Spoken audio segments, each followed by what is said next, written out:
Kasihan nih si kambing, selalu dituduh menjadi kambing hitam. Dibilang kolesterolnya tinggi lah, lemak jenuhnya tinggi.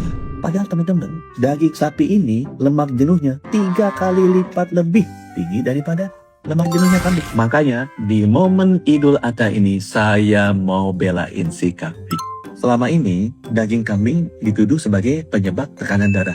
Saya mau tunjukin deh.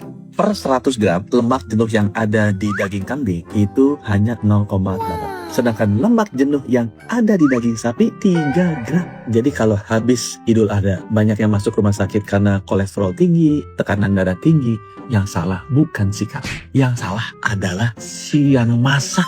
Si kambing udah bener sehat, sama si tukang masak ditambahin tuh santannya sebanyak ini, ditambahin jeroan, ditambahin garamnya banyak, ditambahin juga gulanya banyak. Jadi ingat ya, yang salah bukan kambingnya, yang salah adalah cara masaknya.